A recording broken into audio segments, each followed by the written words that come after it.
ونستعينه ونستغفره ونعوذ بالله من شرور أنفسنا ومن سيئات أعمالنا من يهده الله فهو المهتدي ومن يضلله فلا هادي له أشهد أن لا إله إلا الله وحده لا شريك له وأشهد أن محمدا عبده ورسوله الذي لا نبي بعده أما بعد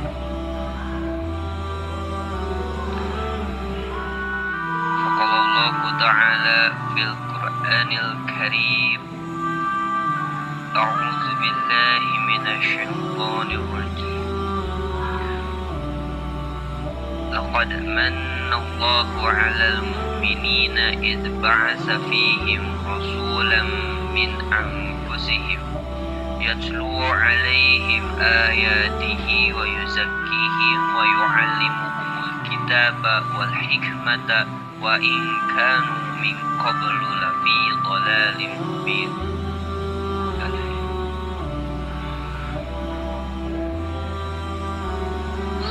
Segala puji bagi Allah. Mari kita panjatkan bersama-sama kehadirat Allah Subhanahu wa Ta'ala, yang dimana Allah Subhanahu wa Ta'ala telah memberikan nikmat kepada kita semua, sehingga karena nikmat yang melimpah itulah kita masih diberikan kesehatan, kita masih diberikan rezeki yang melimpah, sehingga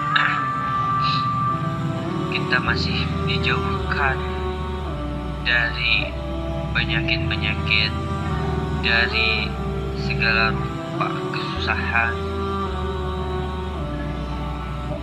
Maka dari itu, marilah kita sama-sama mengucap alhamdulillah, mengucap syukur sebagai tanda rasa syukur kita kepada Allah Subhanahu. Ikhwatu iman rahimakumullah, para hadirin, para pendengar setia. Kali ini, dalam kesempatan kali ini, saya akan menyampaikan hal-hal atau makanan yang terkandung dalam Quran surat Ali Imran ayat 164,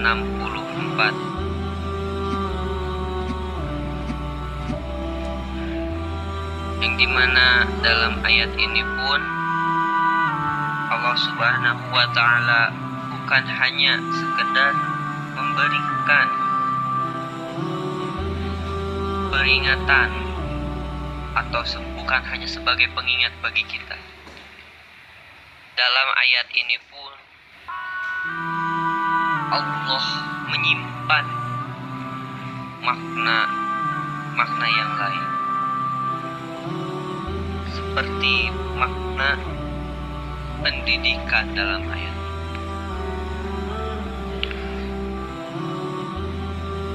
Para pendengar setia, ikhwatu iman yang dimuliakan Allah Subhanahu wa Ta'ala, dalam ayat ini diceritakan laqad manallah, sesungguhnya Allah memberikan pada siapa? Alal mu'minin, pada orang-orang yang beriman.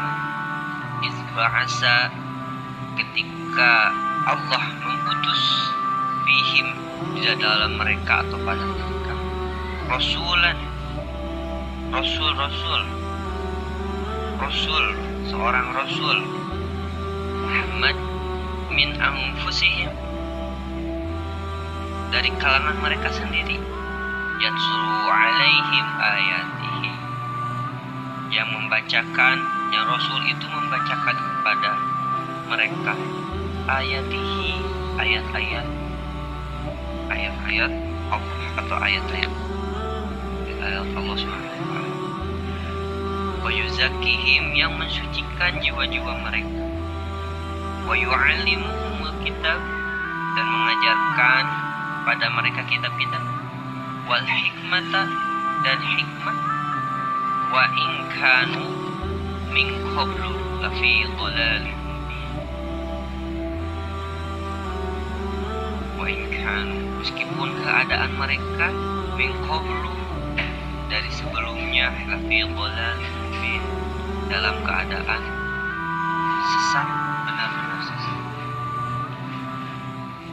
Dari ayat ini kita ambil beberapa pendapat tafsir, seperti halnya dalam tafsir Al-Muyassar. Sesungguhnya Allah telah mencurahkan kenikmatan kepada kaum mukminin dari bangsa Arab lantaran mengutus di tengah mereka seorang rasul dari kalangan mereka, membacakan ayat-ayat Al-Quran kepada mereka dan mensucikan hati mereka dari kegiatan-kegiatan syirik dan moral-moral rusak, serta mengajarkan kepada mereka Al-Quran dan As-Sunnah. Dan mereka dulu sebelum kedatangan Rasul itu benar-benar berada dalam kesesatan dan bodoh yang nyata. Bisa kita lihat, para pendengar setia, bahwasanya Allah telah mengutus seorang Rasul, di mana Rasul ini sebagai perantara, sebagai penyampai ilmu, sebagai penyampai anugerah, sebagai penyampai kepada orang-orang terdahulu, kepada orang-orang yang bodoh. Bila kita lihat di zaman sekarang, kalaupun risalah-risalah yang Allah berikan lewat Rasul kita Nabi Muhammad SAW belum tersampaikan, berarti orang-orang yang belum menerima itu adalah orang-orang yang bodoh. Mereka sesat, mereka bodoh, masih dalam keadaan. Apalagi kalau mereka memang benar-benar tahu bahwa Nabi Muhammad itu telah menyampaikan risalah yang telah Allah berikan kepadanya, tapi mereka tidak menyadarinya atau bahkan tidak mau mengambil atau tidak mau mendengarkan risalah. Mereka itu lebih bodoh daripada orang bodoh. Maksudnya, mereka tahu bahwa ini risalah dari Nabi. Mereka tahu bahwa Nabi Muhammad itu seorang Rasul yang diberikan risalah untuk mencerdaskan umatnya, tetapi mereka tidak mau mengikutinya. Mereka itu lebih bodoh daripada orang bodoh yang tidak tahu, yang belum tahu bahwa Nabi Muhammad sebagai utusan Allah. Ikhwatu iman rahimakumullah, para pendengar setia yang selalu dirahmati Allah Subhanahu wa taala. Bisa kita lihat dari ayat ini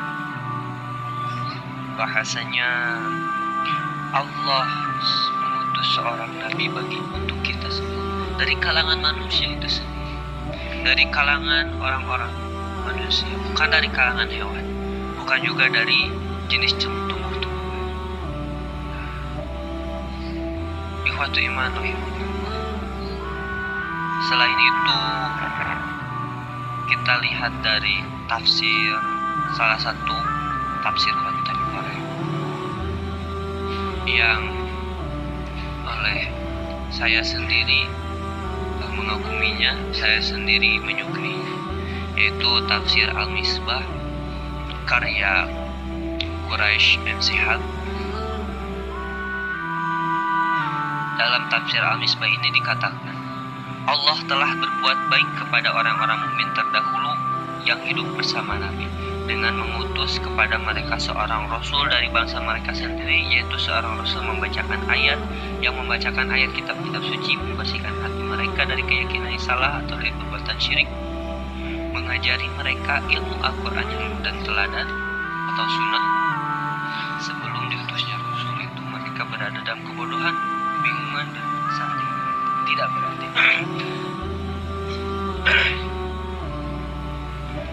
Para ikhwatu iman.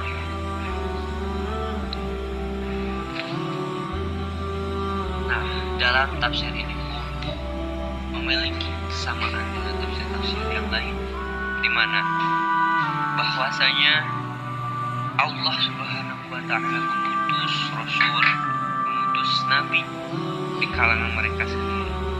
Di kalangan, kalau pada zaman itu di kalangan orang Quraisy, namun Allah memberikan karunia lebih kepada seorang nabi agar bisa mencerahkan, menyejukkan hati, membersihkan hati mereka dari kebodohan.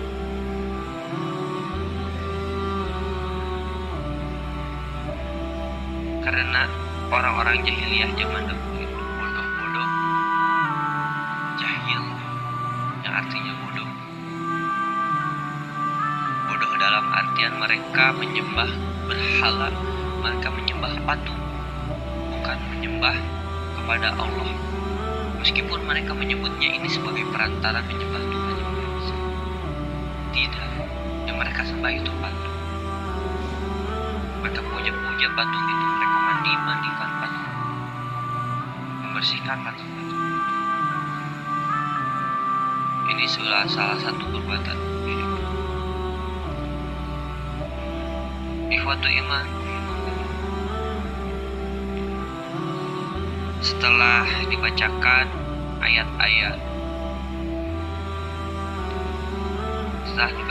ayat ini dan juga beberapa tafsir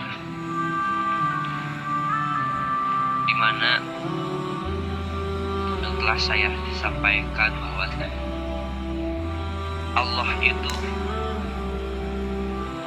Allah Subhanahu wa Ta'ala memasukkan nilai-nilai. Allah Subhanahu wa Ta'ala bukan hanya memasukkan nilai-nilai akidah, nilai-nilai ibadah, atau nilai-nilai akhlak dalam ayatnya, tapi Allah Subhanahu wa Ta'ala juga memasukkan nilai pendidikan. Kita lihat dalam ayat ini dapat kita ambil beberapa pembelajaran tentang 3 prinsip dasar pendidikan. Yang pertama itu tilawah. Hal ini memberikan isyarat bahwa dalam pendidikan perlu diajarkan sebuah skill atau yang sekarang dikenal dengan kemampuan afektif. Karena tilawah adalah salah satu bentuk skill membaca yang sungguh sangat penting. Karena dengannya terbuka berbagai cakrawala pengetahuan. Dalam prakteknya Rasulullah SAW mengasuh umatnya untuk mengembangkan berbagai skill seperti belajar memanah, menunggangi kuda, berenang, menguasai bahasa. Karena kita tahu bahwasanya untuk menguasai bahasa asing itu tujuannya adalah untuk menyebarkan agama Islam, melakukan ekspansi di beberapa negara untuk menyebarkan agama Islam. Yang kedua adalah tazkiyah atau mensucikan, yang berasal dari kata zak yang hampir sama dengan kata zakat. Namun zakat di sini bukan zakat dalam artian kita membayar zakat setelah bulan Ramadan, tetapi zakat di sini adalah mensucikan hati. Dalam pendidikan, guru itu harus bisa mensucikan hati peserta-peserta didiknya.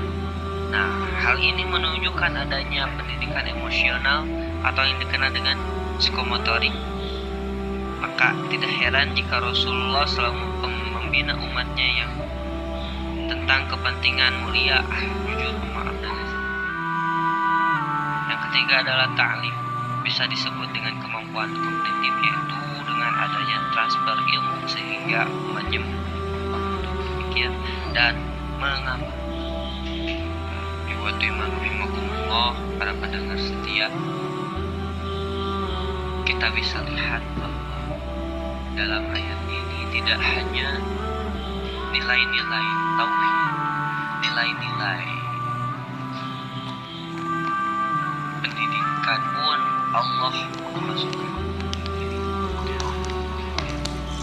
Para pendengar setia Allah, sekian yang dapat saya sampaikan.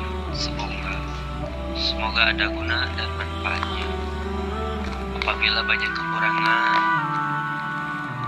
mohon maaf karena itu bukan dari saya, karena sesungguhnya segala bentuk kebenaran, segala bentuk kesempurnaan hanya milik Allah Subhanahu wa Ta'ala. Ditutup saja dengan doa. Rabbana atina fid dunya hasanah wa fil akhirati hasanah wa qina azabannar.